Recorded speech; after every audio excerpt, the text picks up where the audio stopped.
It's not how it Bernie happens. is 40 now. Oh my Yeah, goodness. wow. Okay, so we are in Genesis chapter 28. Boy.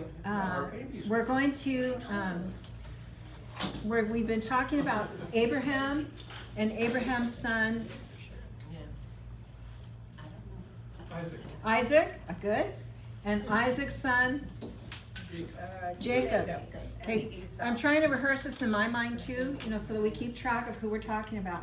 And what was the deal with Abraham? Was he like a noble, great father of the faith? Sort of. He had a few things, right, that he did well. But at 175 years old, he had a lot of weird stuff that he got involved in, right? So He believed God. he believed God, and he acted on his belief in God, didn't he? That's how we know that he believed God.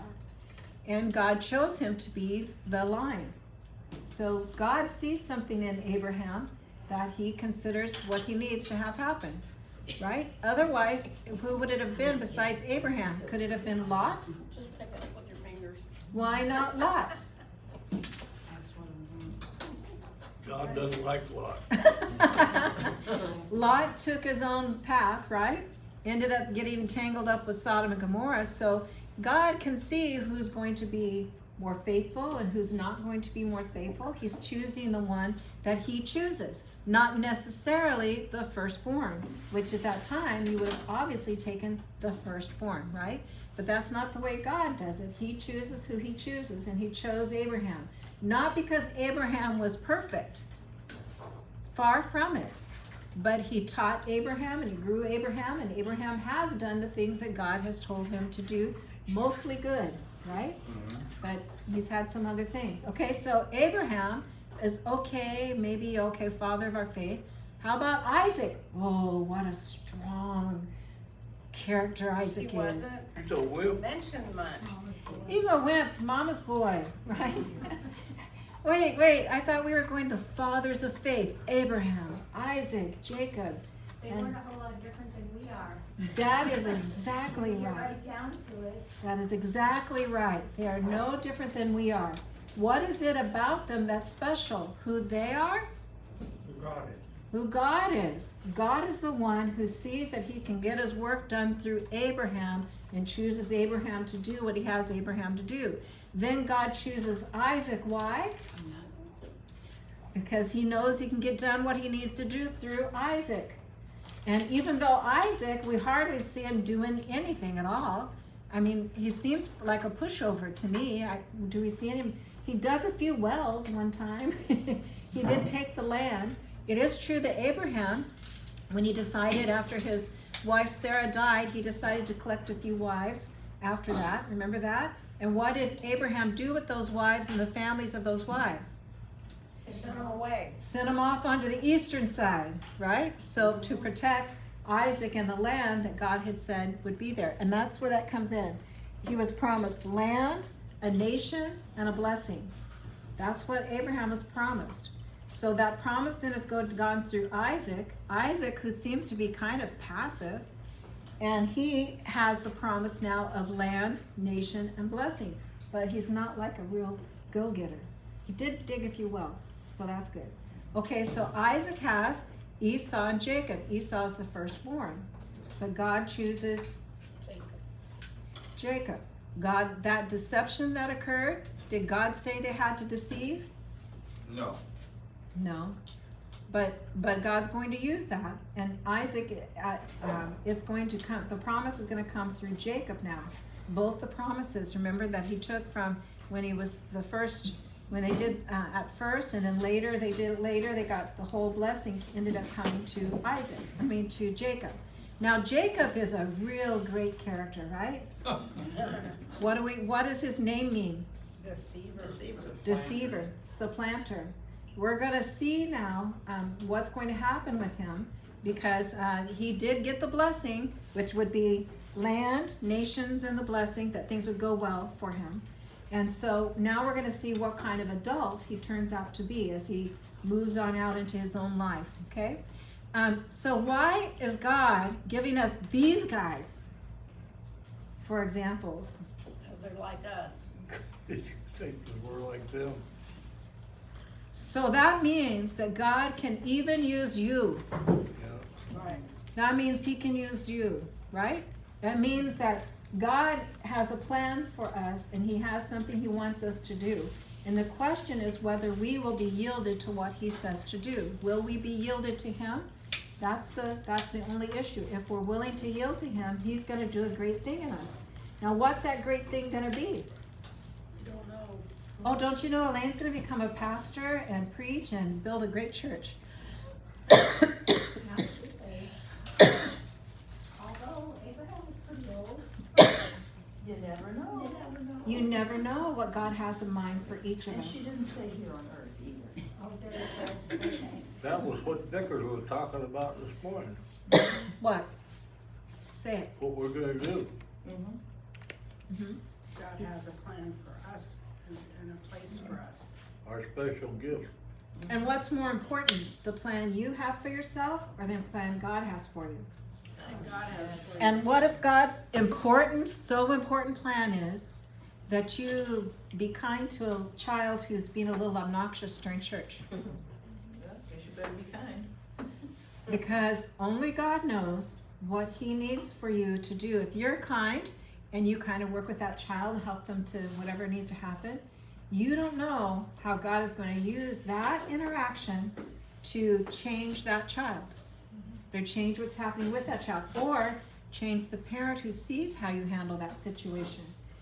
We don't know all that. God doesn't say he's going to tell us everything that's going to happen to us. He just tells us to be faithful with what we do know. So you don't have to be as good as Abraham, which really, is that all that good? You don't have to be as good as Isaac, which, was that really all that good? And you don't have to be as good as Jacob. He's not good at all. Right? He's the deceiver. So we have to recognize that we have faults and weaknesses, but if we will yield ourselves to God, he's going to do what he needs to see done in us. So that's where we're at today. Okay. With the marriage of Isaac and Rebekah, the plan of redemption moved forward, and Rebekah gave birth to twins, Esau and Jacob. Those twins struggled even in her womb. The covenant promise will move through the younger son, Jacob, but not until a great deal of deceit and mischief wreak havoc. There's going to be lots of problems. Remember last week that Rebekah had determined to send Jacob to Haran to stay with her brother Laban until Esau's anger at Jacob subsided. But how would she convince Isaac to allow Jacob to go? Once again, Rebekah turns to cunning deception and manipulation. She pretends that she's revulsed at Esau's wives. I'm disgusted with life because of these Hittite women. If Jacob also should marry a Hittite woman, a native of the land like these women, why should I live? So awful. It is. She should have been Jacobina. Yeah, I know.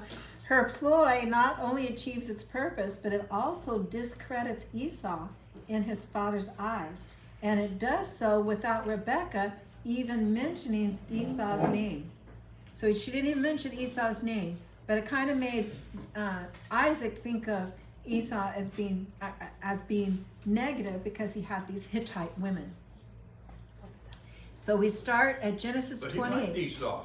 In our soap opera about the Jacob family here. So Isaac called for Jacob and blessed him.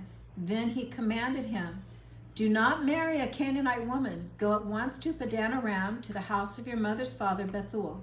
Take a wife for yourself there from among the daughters of Laban, your mother's brother.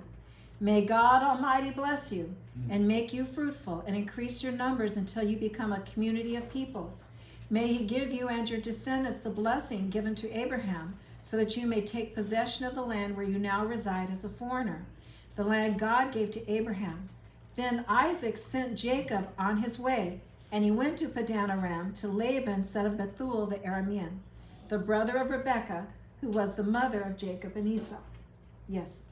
Uncle Laban's gonna teach him some lessons. Yeah.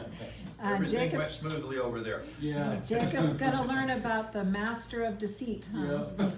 So Isaac sends Jacob on his way with a blessing and thanks Rebekah's cunning and manipulation. Isaac thinks it's his idea, right?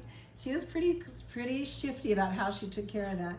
Rebekah convinced Isaac to send Jacob off to get a proper wife, but we all know the real reason is to protect her favorite son, Jacob, from his twin brother Esau, who she knew was going to try to kill him. So what will Esau do then? Verse 6. Now Esau learned that Isaac had blessed Jacob and had sent him to Padan Aram to take a wife from there, and that when he blessed him, he commanded him, do not marry a Canaanite woman, and that Jacob had obeyed his father and mother and had gone to Padan Aram. Esau then realized how displeasing the Canaanite women were to his father Isaac. So he went to Ishmael and married Mahalath, the sister of Nebaioth and the daughter of Ishmael, son of Abraham, in addition to the wives he already had. So where did he go get his wife? Just from the community, From Ishmael. from Ishmael. Well, what's he doing, marrying his aunt? Concubine's son. Right.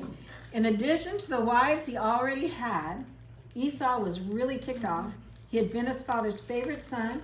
Now he learns that both his father and mother are disgusted with Esau's wives and that they've sent Jacob to Haran to find someone more suitable.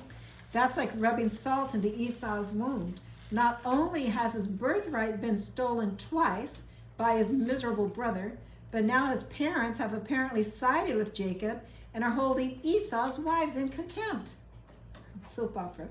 So Esau gets even by going to Ishmael, Isaac's shunned half-brother, who is married to an Egyptian, Hagar, and living in the wilderness of Paran, and Esau marries Ishmael's daughter Mahalath. If Isaac and Rebekah did not want Canaanite women in the house, they got something even worse. Ishmael's daughter, a descendant of Abraham's slave and concubine, Hagar, who along with Ishmael was tossed out of the house by Sarah. So this wife then was his cousin, right?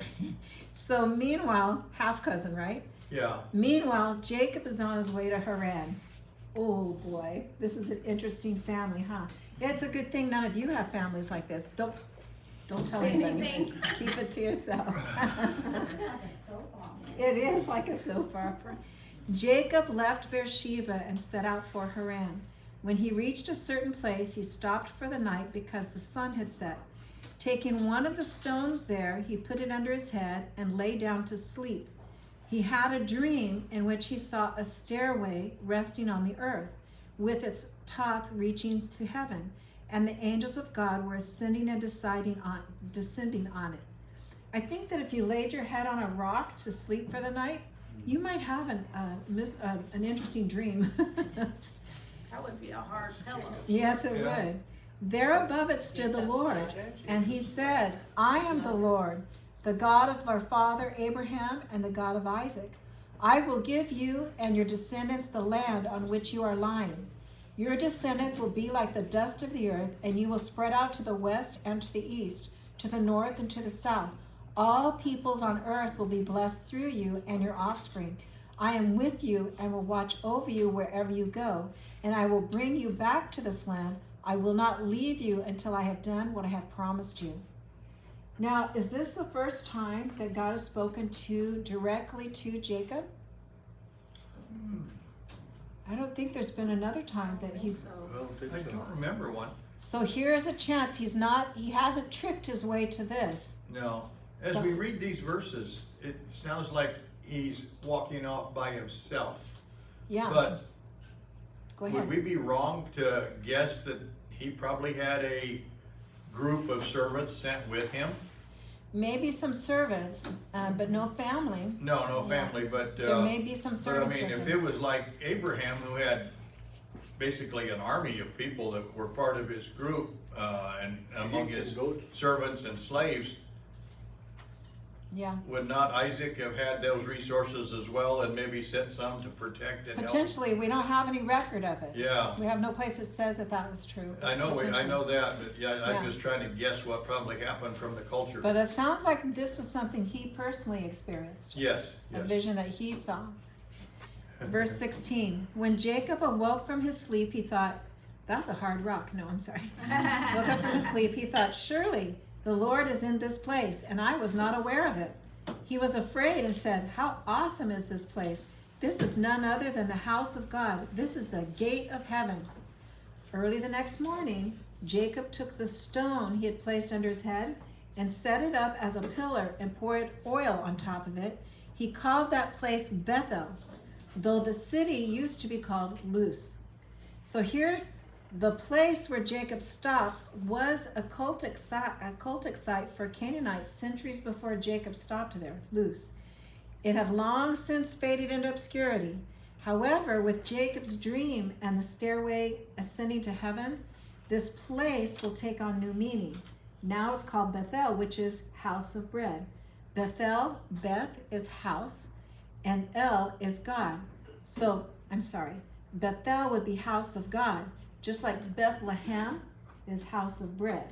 So Bethel is house of God, Bethlehem is house of bread. Here's a look at a map. You can see that Bethel is just south of the Sea of Galilee, right above the Dead Sea. See where it's at? So he had come from Beersheba, heading north to Haran, and he stopped to rest at Bethel, and then named that place. Bethel is between Ai and Jericho. So Jacob was the founder of Bethel. You have to wonder why God would reaffirm the covenant with a rascal like Jacob. He has no qualities whatsoever that would recommend him for the role. He is a deceiver who conned the gullible and rash Esau from his birthright. Encouraged by his mother, he stole Esau's blessing, and he has in general been a miserable, self-centered little twit. Yep. But we should recognize that God is not looking for pretty, perfect people, pious, painted porcelain dolls to work with. God takes us as we are, warts and all, and shapes us into the people he wants us to be, like a potter molding clay. Jacob has a long way to go, but he'll get there. We should be happy that God chooses awkward, faulty people. Right? I'm glad he does. Look who Jesus chose for his disciples. Some of them pretty crude. If God can work with a character like Isaac and Jacob especially, then he could do something with me. I got a little of potential, right? When you see what God does in other people's lives, you think, how could he ever get, it makes you realize you have a chance. Then Jacob made a vow, saying, if God will be with me and will watch over me on this journey I am taking and will give me, journey I am taking and will give me food to eat and clothes to wear, so that I return safely to my father's household, then the Lord will be my God. So he had to have that first? And this stone that I've set up as a pillar will be God's house, and of all that you give me, I will give you a tenth. Boy, now, isn't that magnanimous of Jacob? Can you see how goofy this is? He still has a way to go. He thinks he's going to connive God. Yes, Jacob has a long way to go. And what chutzpah would be the Jewish word. God has just reaffirmed the covenant with Jacob, but Jacob is a cautious, crafty, and cunning negotiator, and he counters God's offer with his own terms. If God will be with him on the journey, protect him, give him food and clothes, and return him safely to Beersheba, then, just maybe, Jacob will allow him to be his God. The conditional response to God's unconditional covenant reflects Jacob's weaselly personality. He cautiously stipulated conditions of the birthright sale to the gullible and famished Esau. He carefully crafted stipulations in his covenant with Abimelech, and he was leery of Rebekah's duping of Isaac for fear he might be caught. Now Jacob wants to add stipulations to the covenant with God, and to protect himself is if he's to agree to enter the covenant. Jacob has a lot to learn. Humility is in his future. It's going to take about 14 years, He's about to get a lesson. but God's going to teach him. Jacob is by nature a wheeler dealer, suspicious, and a wrestler who struggles to get the upper hand. A heel grabber from birth. Not like any of us. Genesis 29, verse 1. I'm glad we're not like Then Jacob continued on his journey and came to the land of the eastern peoples. There he saw a well in the open country with 3 flocks of sheep lying near it because the flocks were watered from that well. The stone over the mouth of the well was large. When all the flocks were gathered there, the shepherds would roll the stone away from the well's mouth and water the sheep. Then they would return the stone to its place over the mouth of the well. So as Jacob is approaching Haran, he encounters a group of shepherds. They're lingering near a well, waiting to water the sheep.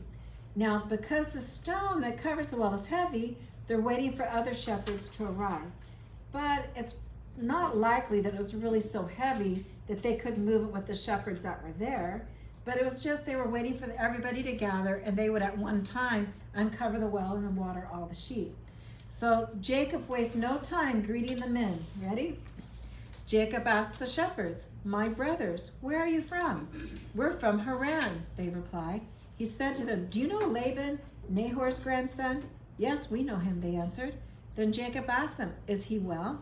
"Yes, he is," they said, "and here comes his daughter Rachel with the sheep." "Look," he said, "the sun is high. It is not time for the flocks to be gathered. Water the sheep and take them back to pasture." Who is Jacob to be telling these men what to do? Brave. Stupid, cocky, right? Yeah. But what's his motive? To find Get a hold of a woman. It says in verse 6, verse 7, where's that, where she comes? Verse 6, yes, he said, "And here comes his daughter Rachel with the sheep." Wow. And then he says, "Look," he said, "the sun's still light. It's not time for the flocks to be gathered. Water the sheep and take them." In other words, you guys get on out of the way because I want to talk to this Rachel character, right? "We can't," they He's a replied. schemer, yes. "We can't," they replied, "until all the flocks are gathered and the stone has been rolled away from the mouth of the well. Then we will water the sheep." So see, it's not like we're going to see him move the stone, but it isn't that was some sort of miracle that he could move the stone. The shepherds were waiting for the other sheep to gather. So how do you think they felt when Jacob moves the stone? Right? Verse 9. While he was still talking with them, Rachel came with her father's sheep, for she was a shepherd.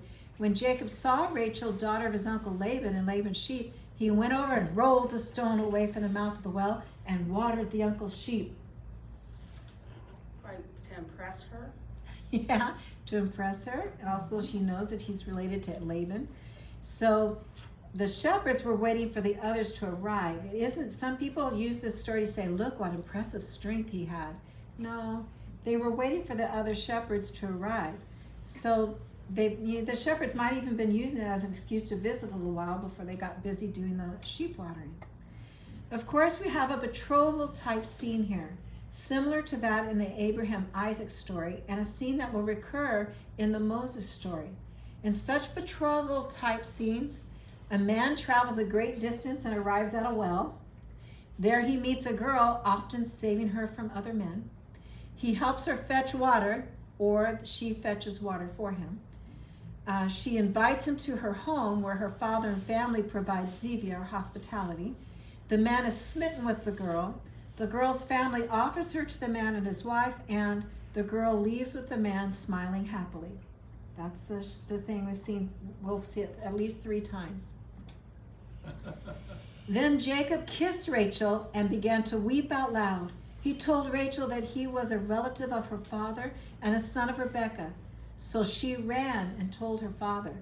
As soon as Laban heard the news about Jacob, his sister's son, he hurried to meet him. He embraced him and kissed him and brought him to his home. And there Jacob told him all these things. Then Laban said to him, "You are my own flesh and blood." After Jacob had stayed with him for a whole month, Laban said to him, "Just because you are a relative of mine, should you work for me for nothing? Tell me what your wages should be." So, who said anything about working, by the way? Just him. You see Jacob asking, "Oh, what kind of work could I do?"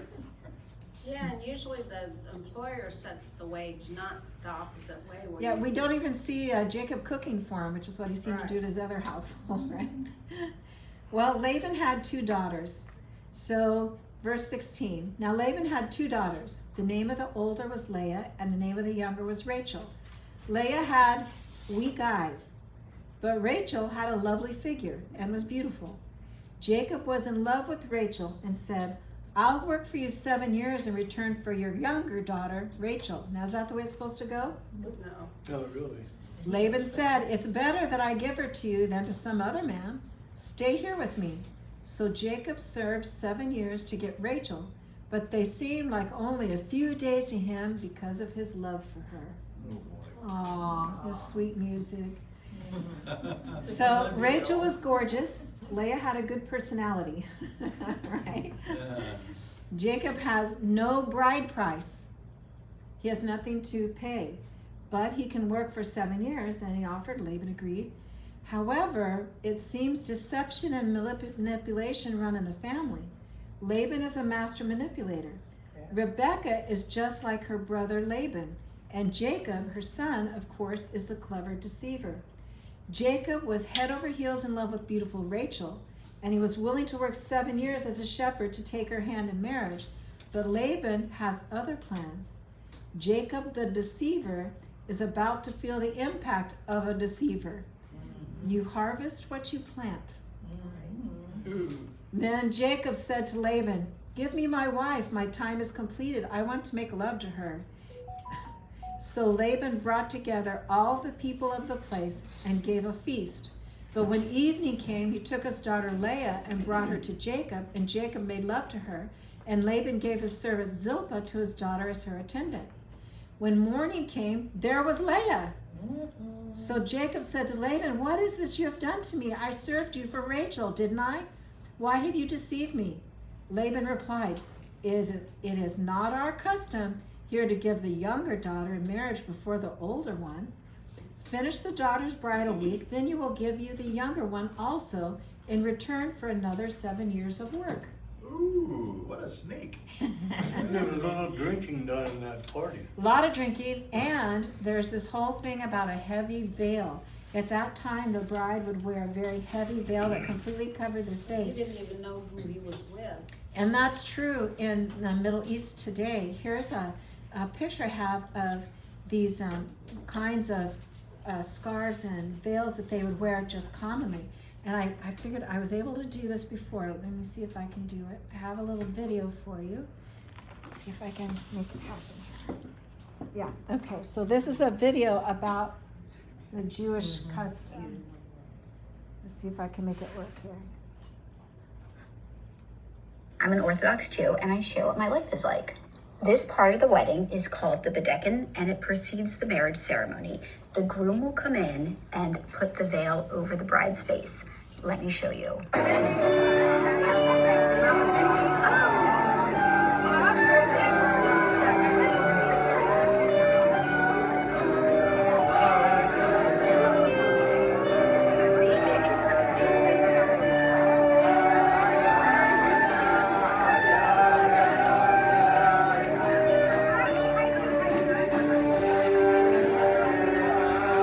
We learn in the Torah that Rachel veiled her face prior to marrying Isaac, but veiling one's face prior to getting married is not unique to the Jewish culture. What is unique here is that the bride is using an opaque veil, not a sheer one. This is a Hasidic custom, not a law, and one of the reasons we do this is because we cover up that which is holy. Jews believe that God is everywhere and a part of all things, but there are certain moments in one's life where we are closer to God than other times, one of which is on your wedding night. And it is said that there is a Shekhinah, like a higher concentration of godliness that will rest on the bride's face. And because of that, we cover it. I'm going to be making a recap of this entire Jewish wedding, so make sure you follow along. What do you think? Kind of interesting, huh? Those Jewish girls must all feel the same in the dark. I imagine they do, Vern. Okay. I wonder Well, if he they didn't could, know what she's supposed to feel Yeah. like. So. could they see through it? Not supposed to know it. I think they're all boozed up. Probably. I think they can see through it because it's close to their face, Yeah, but it's enough that it's screened. So there's enough they don't have to stumble along. right. I think that it's interesting in the modern, what she's describing though, is that because of the deception that we're reading about, the tradition is that the groom puts on the veil. That's kind of You would interesting. see, And So he knows can what say, he's okay, okay, you're the right one, okay. Uh, but when Also, they you get- saw all those other bridesmaids and people around, so they're all witnessing, right? They're all a part of the, Sure. yeah. But they didn't do that with Leah. No, that's why that custom was drawn out of this story. Because of this story, this became part of their custom. Yeah, but the, another difference from our society is that whatever portions of that ceremony were indoors, inside of buildings, by our standards, was very dark. They didn't have the kind of lighting that just illuminates things up like we can see real clear. And you know, the visibility may not have been what it would be for, in a modern facility for us now. Well, and another thing is, look how many of us are wearing glasses, right? So, in that day, you didn't have glasses. So No. I'd have a hard time seeing stuff too well Right, myself. He had And, his mind on other things too. you yeah, know. that's true. And Leah had weak eyes, you know, so, you know, people had weak eyes in that time too. So, yeah, but I just thought it was interesting to see how in current, this, she named the kind of Jewish that she was, but they would have the groom put the veil on in the witness of all of everybody, just to make sure it's going on the right person. They learned from that experience, didn't So after 7 years of service in lieu of the bride price, which Jacob could not pay, he had no money to pay his bride price. After he's worked for 7 years, what money does he have? Well, He doesn't have anything. probably doesn't have any because it all goes to buying the bride. He is understandably eager to marry the lovely Rachel, and he expresses it to Laban in rather coarse terms. The words he actually uses, "let me enter her," translated modestly in the New American Standard Bible, "that I may consummate my marriage with her." So Laban agrees. But after the marriage celebration, during which the bride is heavily veiled, and Jacob may have had more than a little to eat and drink, Jacob and Rachel are led to the darkened marriage tent. It's not really Rachel. He thinks it's Rachel, where Jacob finally gets his wish. But with the morning light, Jacob opens the tent flap, turns to flash a grin at Rachel, and there's Leah. So Jacob never saw it coming, and when he cries out, "Why have you deceived me?" The verb has the same root as the noun Isaac used when he said to Esau, "Your brother came here by a ruse and carried off your blessing." Same word. So this is like payback. He's experiencing the results of his own behaviors. What goes around comes around. And Jacob did so. He finished the week with Leah, and then Laban gave him his daughter Rachel to be his wife. Laban gave his servant Bilhah to be his daughter Rachel as her attendant. Jacob made love to Rachel also, and his love for Rachel was greater than his love for Leah. And he worked for Laban another 7 years.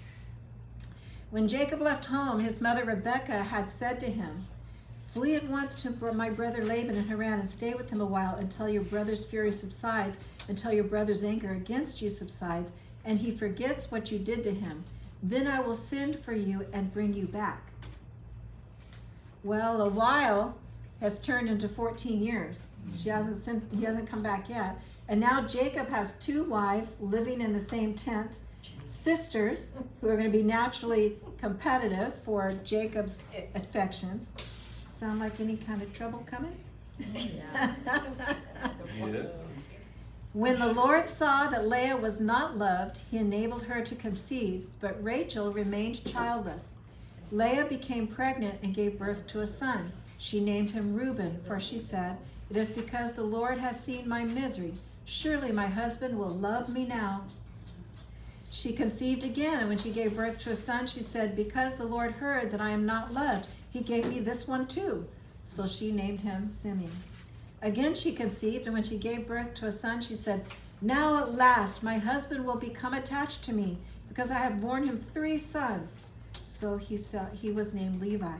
She conceived again, and when she gave birth to a son, she said, "This time for sure. No, this time I will praise the Lord." So she named him Judah.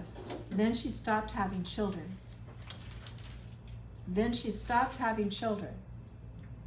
In other words, she stopped having sex with Jacob.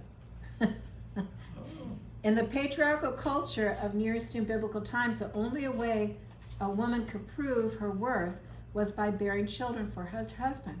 So Leah and Rachel play the only chips they have to win Jacob's love. He still is favoring Rachel and not her, so she's going to teach him. She's the one who's having the children, so she's cutting off the access.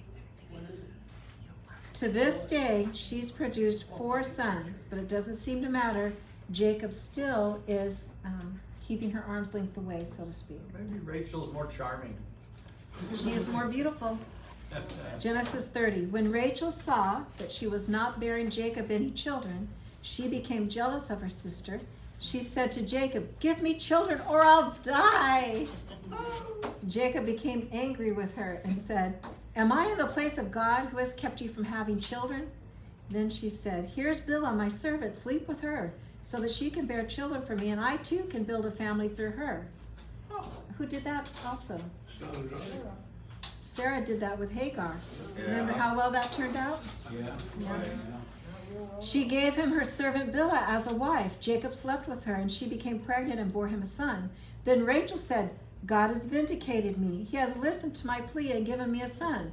Because of this, she named him Dan. Rachel's servant Bilhah conceived again and bore Jacob a second son. Then Rachel said, "I have had a great struggle with my sister, and I have won." So she named him Naphtali. So if you remember, a struggle with my sister, that was the same thing that Jacob did with his brother Esau in the womb. Remember that they were struggling in the womb? So the battle goes on. You have to wonder what life is like in Jacob's tent with his 2 sister wives vying for his affection and the undermining of each other. It's significant that Rachel wrestles with her sister, because that's the same thing that happened with Jacob, the heel grabber, and his brother Esau. If I were Jacob, I would find the whole thing exhausting. I think I might get a few more tents. When Leah saw that she had stopped having children, she took her servant Zilpah and gave her to Jacob as a wife. Leah's servant Zilpah bore Jacob a son. Then Leah said, "What good fortune." So she named him Gad. Leah's servant Zilpah bore Jacob a second son. Then Leah said, "How happy I am. The women will call me happy." So she named him Asher. And Jacob must be exhausted by now. He must not have been much, but he was sure potent. He was doing it. Yeah. During wheat harvest, Reuben went out into the fields and found some mandrake plants, which he brought to his mother Leah. Rachel said to her, "Please give me some of your mandrakes." What does this have to do with anything? They were an aphrodisiac. They were thought to be an aphrodisiac. So they themselves are having kids, their maids are having kids, and they're wondering how they're going to keep this going. So they're looking for mandrakes to help out. Oh, okay. Verse 15. But she said to her, "Wasn't it enough that you took away my husband? Will you take my son's mandrakes too?" "Very well," Rachel said. "He can sleep with you tonight in return for your son's mandrakes." So now Jacob's being sold from one wife to the other with mandrakes. Okay. You want to see a Poor mandrake? guy. You Poor guy. want to see a mandrake? That's a mandrake. In the large part, most of its appearance, the mandrake was thought to be an aphrodisiac. The Hebrew word dudalim literally means love plant. It's a word playfully exploited in Solomon's Song of Songs. In another song, the 17th century poet John Donne begins his famous Catch a Falling Star poem with, "Go and catch a falling star, get with child a mandrake root, take me where all past years gone, or who cleft the devil's foot." But as with love itself, mandrakes could be very dangerous. Josephus, the 1st century AD historian, writes of the difficulty and danger in tugging a mandrake out of the ground. Ready? "It is not easily taken by such as would do it, but I gotta take these on? Yeah. But recedes from their hands, nor will yield itself to be taken quietly until either the urine of a woman or blood be poured upon it. Nay, even then it is certain death to those that touch it, unless anyone take and hang the root itself down from his hand, and so carry it.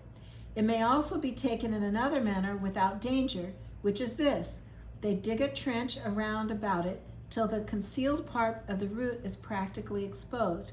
Then a dog is tied to it, after which he who ties up the dog must go away. When the dog tries hard to follow him, this root is easily plucked up, but the dog dies immediately instead of the man that would remove the plant." Sounds like an old wives' tale. to Oh me. my goodness. Josephus fails to mention that when plucked from the ground, the mandrake is said to let loose a horrible scream, instantly killing anyone who hears it. Shakespeare alludes to it, though, when Juliet ponders awakening in a tomb after feigning death and imagines the horrors that might befall her. "Alack, alack, is it not that like that I, so early waking, what with loathsome smells, and shrieks like mandrakes torn out of the earth, that living mortals hearing them run mad." Consequently, in J.K. Rowling's Harry Potter and the Yeah. Chamber of Secrets, I was thinking of that. Harry Potter and his second-year classmates at Hogwarts wear earmuffs while repotting young mandrakes. Yep, there's more. I remember that. Here's an artwork. The mandrake plant is at the top left. The root looks like a little man. A dog is lapping up water from the dish with a rope tied around his neck and tied to the mandrake. The man will walk away and then call the dog, who will pluck the mandrake out of the ground. So, what do you think this is? What would you call this? Do you think it's true? No Josephus. It's definitely an old wives' trail, and it went through different centuries and people's groups and different rumors. It's just one of those stories. And so when Jacob came in from the fields that evening, Leah went out to meet him. "You must sleep with me," she said. "I have hired you with my son's mandrakes." So he slept with her that night. God listened to Leah, and she became pregnant and bore Jacob a 5th son. Then Leah said, "God has rewarded me for giving my servant to my husband," so she named him Issachar. Leah conceived again and bore Jacob a 6th son. Then Leah said, "God has presented me with a precious gift. This time my husband will treat me with honor because I have borne him 6 sons. So she named him Zebulun. Some time later, she gave birth to a daughter and named her Dinah. Then God remembered Rachel. He listened to her and enabled her to conceive. She became pregnant and gave birth to a son and said, "God has taken away my disgrace." She named him Joseph and said, "May the Lord add me one other son." So at long last, Rachel bears a son, Joseph, who will be the main character in the final phase of the Genesis story, the Jacob-Joseph story. But first, we have to get Jacob and his family out of Haran. And don't forget that Esau has vowed to kill Jacob. 14 years have passed since Jacob's mother, Rebekah, had sent him to Haran to protect him from his brother Esau, who had vowed to kill him. During 14 years on the run, Jacob had acquired Laban's daughters, Leah and Rachel, as his wives, along with their servant girls, Zilpah and Bilhah, as his concubines. Combined, the 4 women had given him 11 sons and 1 daughter. Yet during all that time, Jacob had worked for Laban as an indentured servant, exchanging work as shepherd to pay the bride price for Leah and Rachel, and to pay for their room and board. Now it's time for Jacob and his family to strike out on their own, to leave Laban and head back to Canaan. So for 14 years, he's taken care of someone else's flocks and herds. He increased Laban's flocks.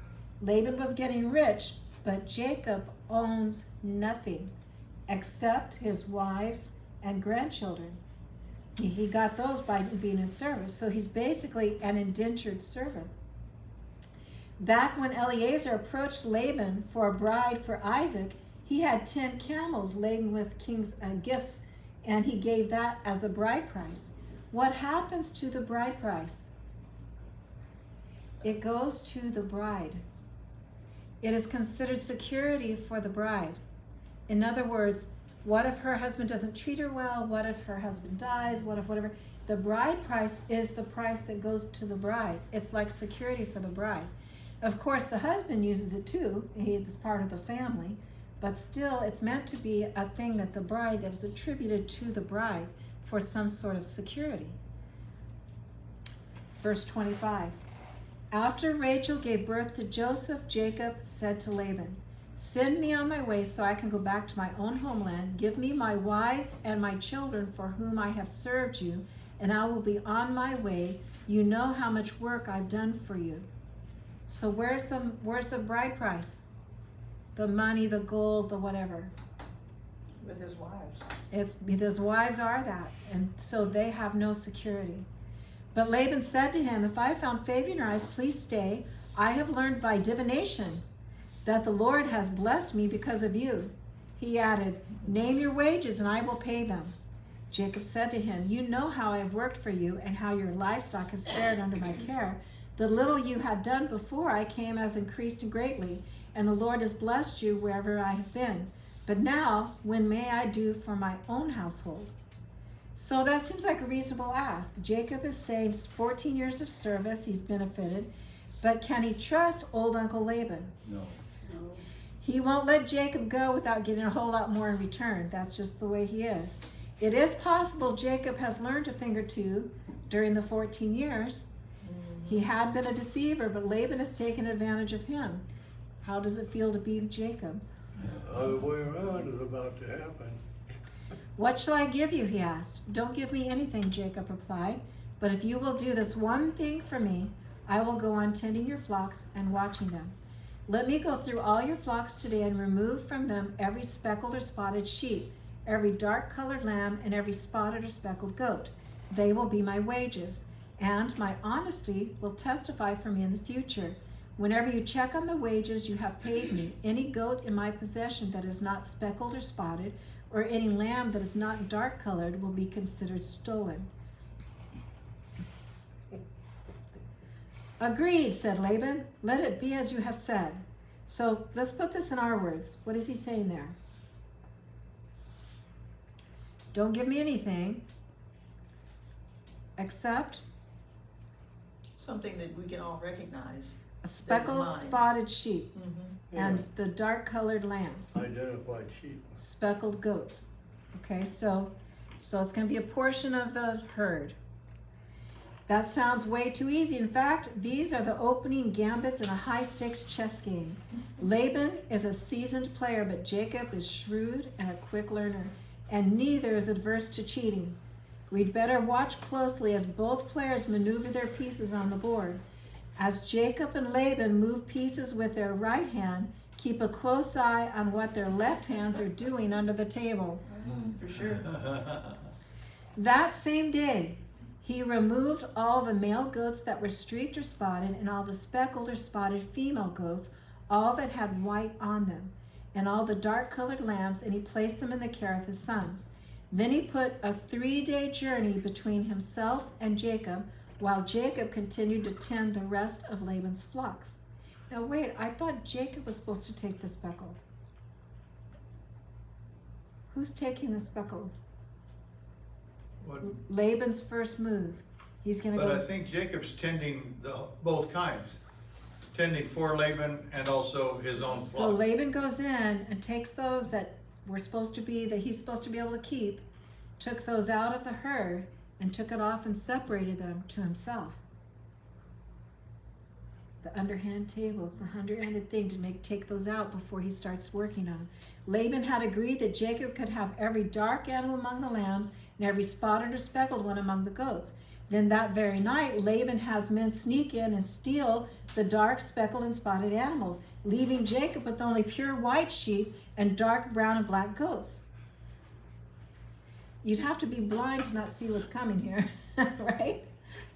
Jacob, however, took fresh cut branches from poplar, almond, and plane trees and made white stripes on them by peeling the bark and exposing the white inner wood of the branches. Then he placed the peeled branches in all the watering troughs so that they would be directly in front of the flocks when they came to drink.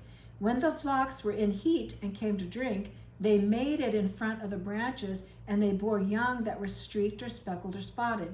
Jacob set apart the young of the flock by themselves, but made the rest face the streaked and dark-colored animals that belonged to Laban. Thus he made separate flocks for himself and did not put them with Laban's animals. Now, are you thinking that the sticks somehow made the animals speckled or white? I don't believe that. I don't either. One of the commentaries said what it means is they couldn't see the other sheep. They weren't attracted to go to the other sheep, and they were mating on that side of the water trough with the other ones that were speckled, and so they could continue to have speckled sheep. The idea being they were blocked from view of the other sheep that were on the other side.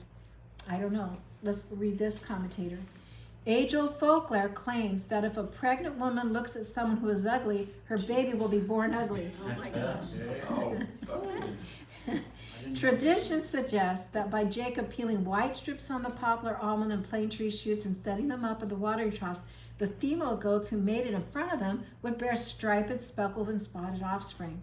Likewise, the sheep who mated in front of Laban's streaked or dark animals would also bear streaked or dark offspring. This old wives' tale may well lurk somewhere in the background of the story, but there's a better explanation. Jacob was a very bright man who had spent 14 years tending Laban's sheep and goats, greatly multiplying Laban's herds and flocks. During that time, he had certainly acquired a working knowledge of breeding animals to produce strong, healthy offspring. From experience, he knew a thing or two about selective breeding. After Laban had removed the streaked, speckled, and spotted goats from Jacob's herd, it left him with only dark, brown, and black goats. Just thought you might like to see a dark brown goat. He's kind of pretty. They are pretty. When Laban had removed the streamed or dark sheep from Jacob's flock, it left him with only pure white animals. Here's some white sheep on a hillside in Turkey. Jacob may not have known genetic science or Mendelian tables, but he certainly knew from experience that the recessive genes that cause sheep and goats to be streaked, speckled, or spotted occurred in 25% of the animals born in the first breeding season, 12.5% in the second season, and 6.25% in the third season. And Jacob was careful to breed only the strongest and most vigorous animals, those most likely to have the recessive genes. Selectively breeding only the streaked, speckled, or spotted animals over a 6-year period would thus produce a large number of such animals. Whenever the stronger females were in heat, Jacob would place the branches in the troughs in front of the animals. They would mate near the branches. But if the animals were weak, he would not place them there. So the weak animals went to Laban, and the strong ones went to Jacob. In this way, the man grew exceedingly prosperous and came to own large flocks and female and male servants and camels and donkeys. What's more, the animals looking at the peeled shoots of poplar, almond, and plane trees need not to have anything to do with the pregnant females being streaked, speckled, and spotted offerings. Rather, we read that Jacob set the shoots upright in the watering troughs where the animals came to drink, so that they would be in front of them, the shoots forming a barrier or fence to keep the white males from mating with the female sheep and ensure that only the black goats mated with the female goats, thus maximizing Jacob's flock and herd. Jacob heard that Laban's sons were saying, "Jacob has taken everything our father owned and has gained all this wealth from what belonged to our father." And Jacob noticed that Laban's attitude toward him was not what it had been. Then the Lord said to Jacob, "Go back to the land of your fathers and to your relatives, and I will be with you." So Jacob recognizes Laban's attitude is bad and sour, and he decides he'd better get out of town, and God makes it clear. So let's stop right there. Let's stop right there so that we're ready for next time. So what do you think is gonna happen? Laban win or does Jacob win? Jacob's gonna win. Jacob's winning. So far, the problem with him is he's such a trickster, right?